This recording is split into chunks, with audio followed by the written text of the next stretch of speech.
Hello दोस्तों, beginners point में आपका स्वागत है। और अभी हम कर रहे हैं पॉलिटी। ठीक है, चैप्टर 5 चैप्टर 4 तक कर लिया, नहीं देखा तो प्लेलिस्ट बना दिया, देख लेना। The rise of empires. There can not be a country without people and there is no kingdom without a country. Kautilya in अर्थशास्त्र।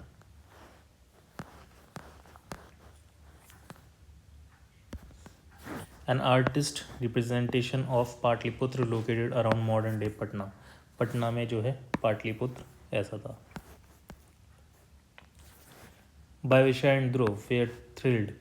They had just activated their new device, Itihasa, a time machine to travel to the past. Taking a clue from their history lesson, they decided to visit Patliputra. Their first journey, they knew it was about the same location as modern day Patna.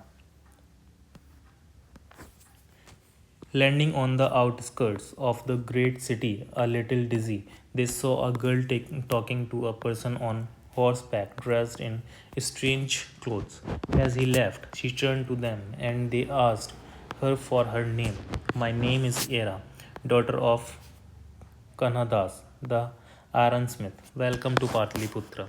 Glad to meet you, Era. Our names are Vivasha or Dhruv. Shish, keep your voice down. Do you see those soldiers marching past? They are heading to battle against a neighboring kingdom that has been troubling us. Our king avoids war when he can, but he also protects his people when needed. My father helped forge many of the swords they carry, and my uncle is one of the soldiers in the group. I just came to see him off. I don't know when he will return. The group watches as an impressive procession of soldiers cross a sturdy drawbridge leading out of the city, some on horseback and the army chief on elephant back. Then the three children cross the same drawbridge to enter the city. What kind of bridge is this? Asked Bevasha. And is it a river below? The bridge keeps us safe, explained Era. It's lifted whenever there is a danger of attack on the city. And no, it's not a river, it's a moat.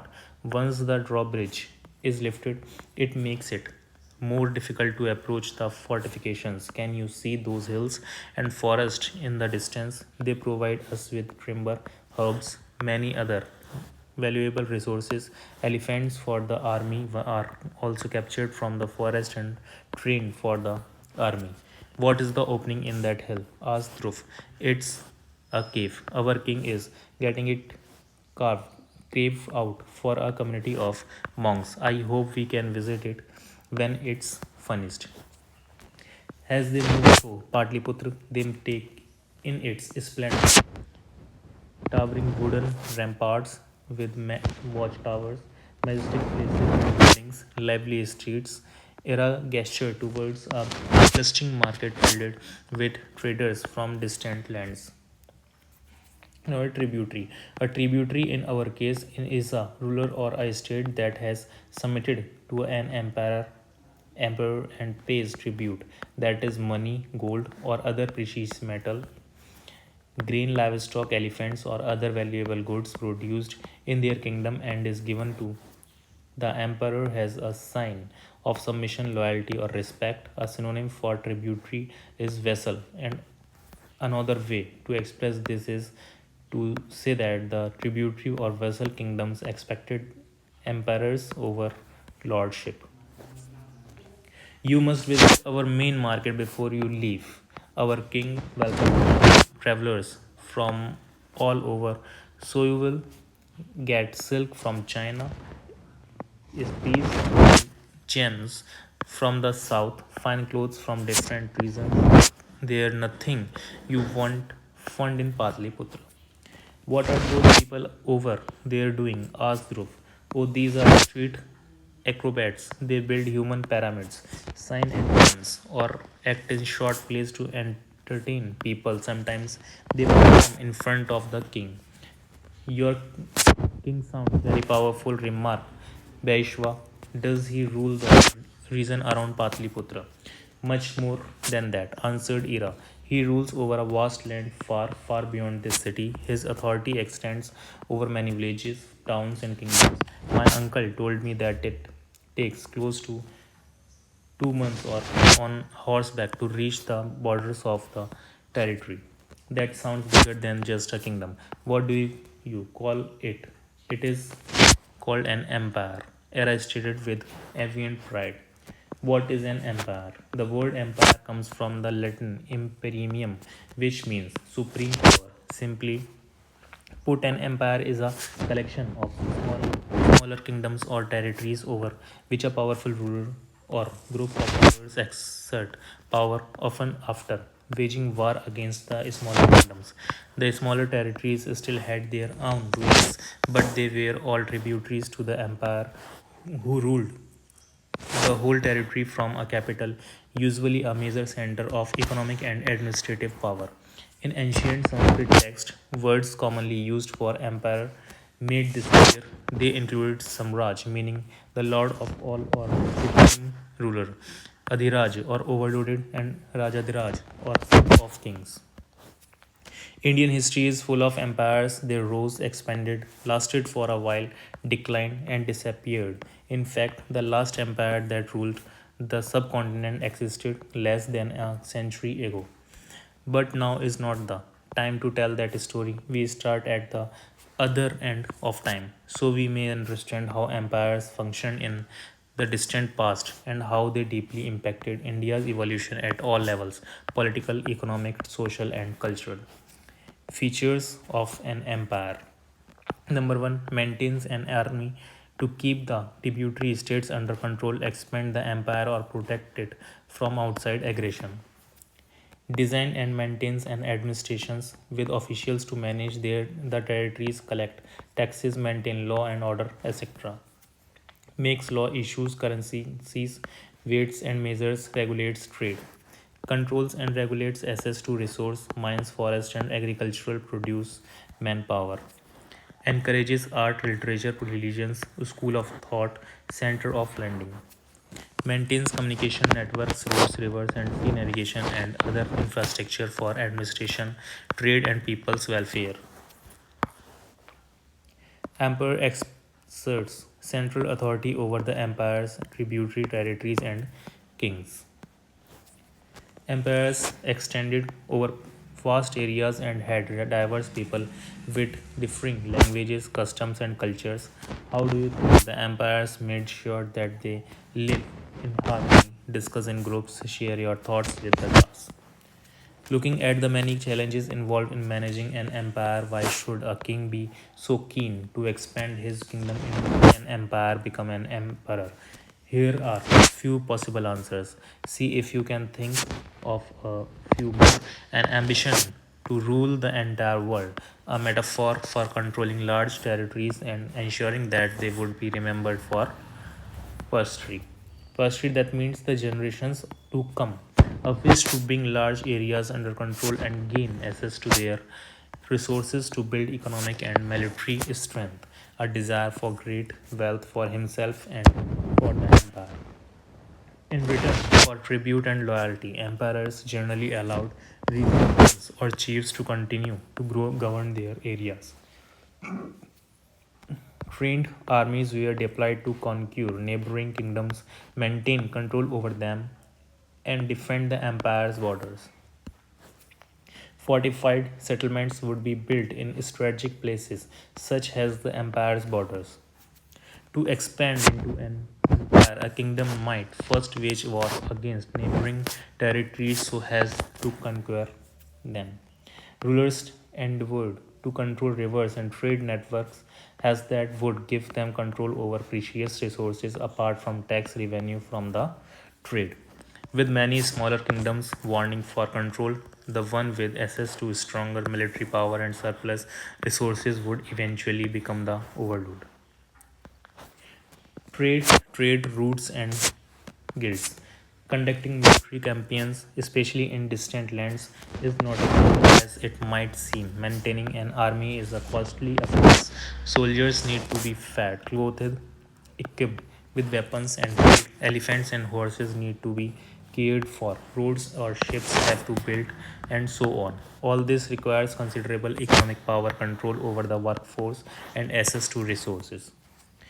We can now understand that economic activity, especially production and trade, is an is one of the keys to maintaining an empire and ensuring people's welfare and equality of life, which a good ruler should be concerned with. Therefore, establishing and controlling routes all over the empire's territory is of great importance. That by the good traded grow in quantity and variety, and more trade means more income for the producers and increased tax collections for the ruler. Returning to the case of ancient India, what would have been the traded good? Penalty of evidence on this, at least both from the literature and archaeological excavations, textiles, species, spice, agricultural produce, luxury items such as gems and handicraft products, and various animals were among the main item of trade. All this brisk trade was not limited to India. Many Indians traveled towards distant countries by land or sea.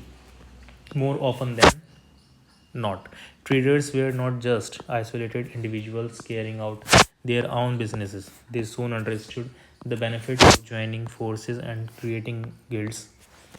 Guilds were powerful association of traders, craftsmen, manufacturers, or agriculturists.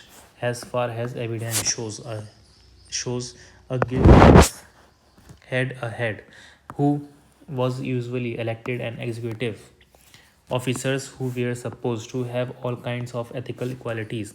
Two things made traders guilds a remarkable institution. First, they brought together people who end up being collaborators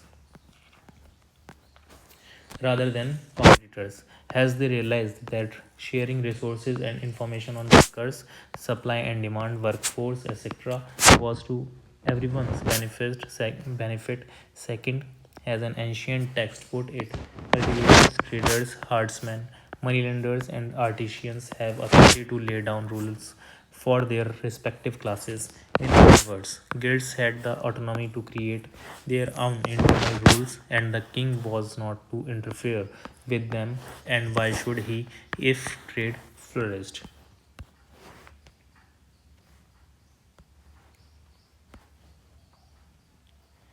Flourished मतलब कि Flourished. और इसके बाद आ जाते हैं इस map में। ये मैप दिख रहा है इंडिया का पुराना। मथुरा, हस्तिनापुर, श्रावस्ती, काशी, वैशाली, पाटलिपुत्र, राजगृह, ताम्रलिप्ति, कलिंगरा, चंपा, शिबीपुरा, तक्षशिला, द्वारका, बारुकच्चा, सोपारा, प्रस्थाना, सावरनगरी, मुची, मदुरई, ये सब चीज़ें क्या हैं? ये बे ऑफ बंगाल हो गया, ये अरेबियन सी हो गया। इम्पॉर्टेंट सिटीज़ जो हैं उज्जैनी, सोपारा, ये सब चीज़ें क्या थी? Important city. इसके बाद उत्तरापाथा, ये वाली लाइन, दक्षिणापाथा, ये वाली लाइन। अदर रूट्स कौन से हैं? लाल वाले। दक्षिणापथा ये उज्जैनी, ये बारू कच्चा उज्जैनी होते हुए फिर यहाँ से जाएंगे हम कौशाम्बी। ठीक है, इधर वेस्ट, इधर नॉर्थ, इधर ईस्ट, इधर south. Guilds spread over large parts of India and endured for centuries. Even after they ceased to exist formally, their spirit continued to influence India's trade and business activities, sometimes even to this day. This institution of guilds provides an excellent example of the self-organizing abilities of Indian society. The ancient unit, with its various committees and councils, provides another, indeed an enlightened ruler would let people organize themselves and refrain from interfering if the local institutions work satisfactorily. The rise of Magad. The period between the 6th and 4th century BCE was one of profound change in North India. We briefly visited the 16 Mahajanpadas earlier. Those large kingdoms of North and Central India with their assembly system. One of them, Magadha, modern day South Bihar, and some adjoining areas rose in importance and set the stage for the fusion of many kingdoms into India's first empire. Powerful early kings such as Ajashatru played a crucial role in establishing Magadha as a dominant center of power. Two of the most famed religious figures of the world, Siddhartha Gautam, who became known as the Buddha, and Vardhaman, better known as Mahavira, lived in the time of King Ajashatru. Revisit their teachings in the grade 6 textbooks India's Cultural Roots chapter.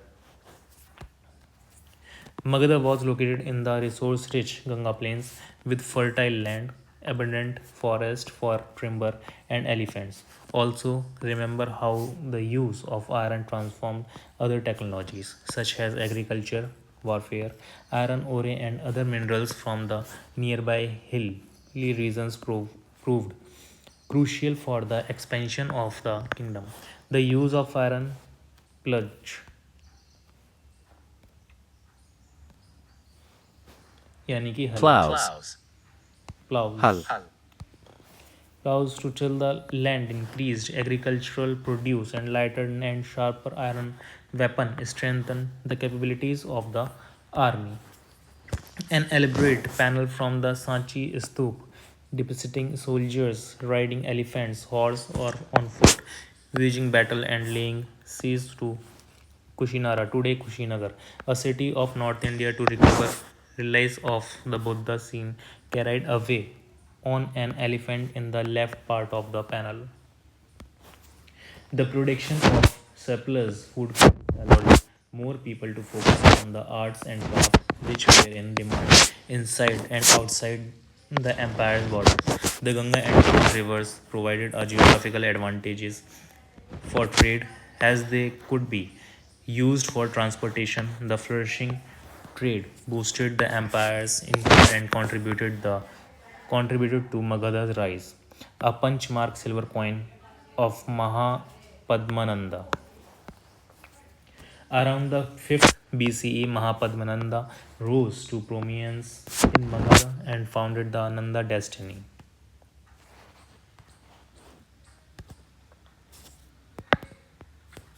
Pramukta. Prominence in Magadha and founded the Nanda dynasty. He successfully unified many smaller kingdoms and extended his empire across parts of eastern and northern India.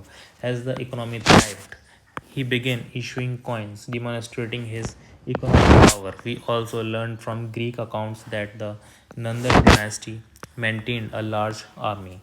From various accounts of the Nanda dynasty, it appears that its last emperor, Dhanananda, though very rich, became highly unpopular as he oppressed and exploited his people. उत्पीड़ित Oppressed. ठीक है exploited यानी कि शोषण करना. This paved the way for the Nanda Empire to be conquered and observed what would become one of the largest empires India ever knew, the Maurya Empire. Sutras are concise, carefully crafted paraphrases that capture knowledge and important ideas from ancient Indian texts in a way that easy to remember and pass on. The famed Sanskrit grammarian Pliny lived around the 5th century BCE. During the time of the Nanda, he is known for composing the Ashtadhyayi, an ancient text that lists the rules of Sanskrit grammar in 3996 short sutras. An India post system commemorating Panni. The arrival of the Greeks, ये पढ़ेंगे अब कल.